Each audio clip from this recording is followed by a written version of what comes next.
Gempa dengan magnitudo 7,8 mengguncang Turki dan Suriah pada Senin 6 Februari 2023. Hingga kini jumlah korban telah mencapai 12.000 orang dan diprediksi masih akan terus bertambah karena proses evakuasi masih terus berlangsung.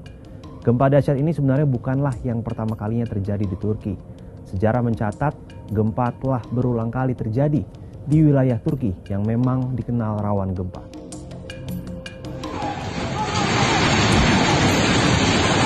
Gempa paling mematikan dalam sejarah Turki tercatat terjadi di Provinsi Erzincan pada 27 Desember 1939.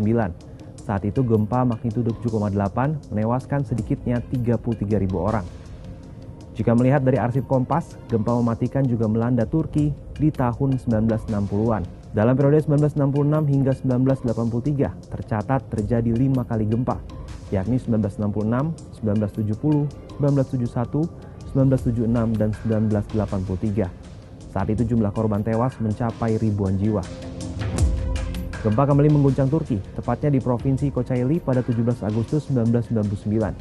Gempa dengan magnitudo 7,4 ini menewaskan sedikitnya 17.000 orang. Arsip Kompas juga mencatat gempa kembali terjadi di tahun 2003 dan 2010. Gempa yang terjadi di Turki ini bukanlah yang pertama kalinya. Lalu apa sebenarnya yang menjadi penyebab gempa terus berulang di Turki? Turki memiliki aktivitas seismik tinggi karena berada di dua patahan besar di lempeng Anatolia, yakni patahan Anatolia Utara yang melintasi Turki dari barat ke timur dan patahan Anatolia Timur di wilayah Tenggara. Kedua patahan inilah yang membuat Turki rawan gempa.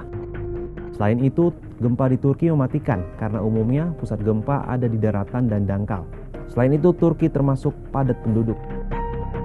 Salah satu ahli struktur di Lembaga Survei Geologi AS atau USGS menyebut daerah yang terdampak gempa adalah wilayah dengan banyak bangunan yang rentan, termasuk yang telah berusia tua.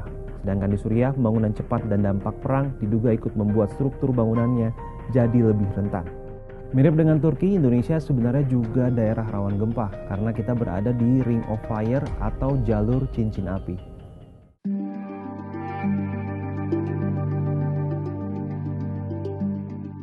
Tentu kita masih ingat saat gempa mengguncang Cianjur pada November 2022.